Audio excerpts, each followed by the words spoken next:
তো দেখো সকালবেলা সমস্ত বাসি কাজকর্ম গুছিয়ে যখন কিচেনে এসে দুধটা জাল দিতে বসালাম, দেখো এই অবস্থা। এত গরম পড়েছে যে দুধ থাকছেই না। তো যাই হোক, অসুবিধে নেই, ফ্রিজে আরও একটা দুধ ছিল, তো সেটাই জাল দেব। তো আগে থেকে জানা ছিল না, এই দুধটা মানে জাল দিতে দিতেই চাটা আমি বানাই। তো এটা ছানা বানিয়ে নেব, ছানার পাউডার একটু দিলে দুধটা খুব ভালোভাবে কিন্তু কেটে যাবে। তো হ্যালো বন্ধুরা, good morning, welcome back to my channel. কেমন আছেন আপনারা? আশা করছি সবাই খুব ভালো আছেন, আমরাও বেশ ভালো আছি। বেশ কয়েকদিন স্কিপ করেছি, কোনো রকম ব্লগ আপনাদের সাথে শেয়ার করতে পারিনি, তাই আজকে আবারও চলে এলাম নতুন একটা ব্লগ আপনাদের সাথে শেয়ার করতে, আমার মর্নিং টু ইভিনিং রুটিন। তো দেখো, একটা দুধ তো কেটে গেছে, আর একটা দুধ অলমোস্ট জাল দিয়ে ছেলের জন্য রেডি করে দিয়েছি। আর এই তো দেখো সকালবেলার আমার মর্নিং রুটিন, যেটা মানে সকালবেলা হাজব্যান্ডের অফিস থাকে, তো রান্নাবান্নাটা সকালবেলা কিন্তু কিচেনে এসে করতে হয়। আর আজকে দেখো ঘুগনি বানাবো, তার সাথে বানাবো কিন্তু লুচি। আজকে কিন্তু রান্নাবান্না একটু দেরিতেই হবে, তাই টিফিনটাই একটু ভালোভাবে বানাবো যাতে আমরা সবাই খেতে পারি সপরিবারে, তো তার জন্যই। আর বুঝতেই পারছো এখন এতটাই গরম পড়েছে যে আমরা যারা বাড়ির হাউস ওয়াইফ, সব থেকে বেশি কষ্ট কিন্তু আমাদের। তবে পরিবারের কিন্তু সবাই সেটা বোঝে না। সবাই তাদের সময় মতো খাবারটা পেয়ে গেলে তখন কিন্তু তারা এই আমাদের কষ্টটা বোঝে না। তো যাই হোক, বাড়ির যেহেতু বউ, কাজ তো করতেই হবে, তাই না? চলো।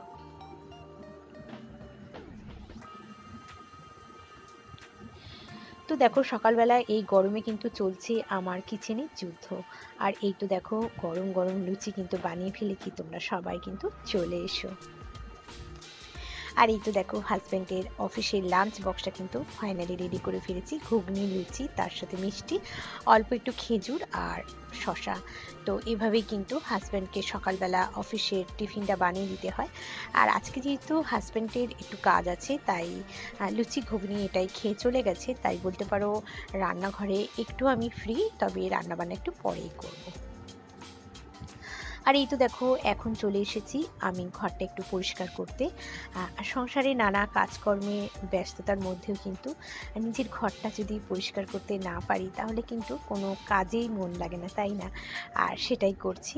তো দেখো এত গরম পড়েছে না, যে গরমে মানে কোনো রকম জামা কাপড় তো পরাই যাচ্ছে না।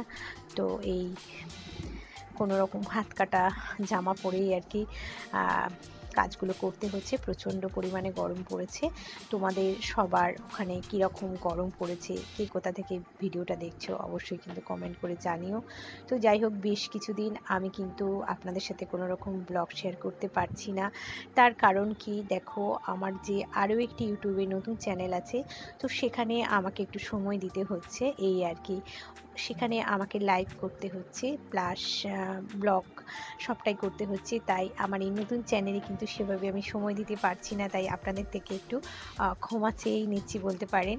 তো যাই হোক, খুব কম সময়ের মধ্যে আমি অনেকটা সাবস্ক্রাইব কিন্তু এখানে তোমরা আমাকে করেছো, অনেকটাই ভালোবাসা দিয়েছো, তার তুলনায় কিন্তু তোমাদের সাথে আমি কোনো রকম ভিডিও শেয়ার পাচ্ছি না বন্ধুরা। তো যাই হোক, দেখো আজকে বেশ কিছু কাছাকাছি করেছি। তো রান্নাবান্না কমপ্লিট করে দেখো আমি ছাদে চলে এসেছি।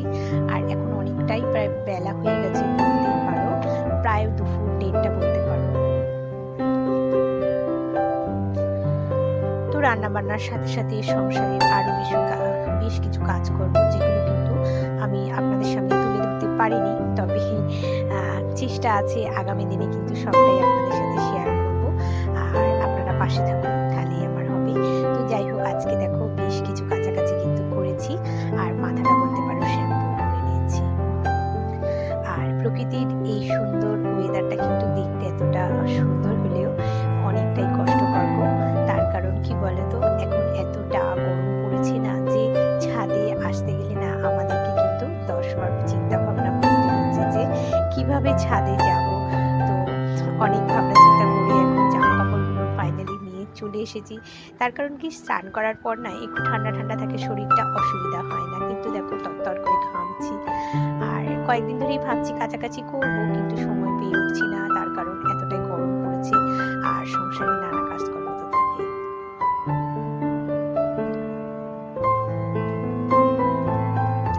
আর এই তো দেখো সমস্ত জামা কাপড়গুলো কিন্তু মেলে দিয়েছি।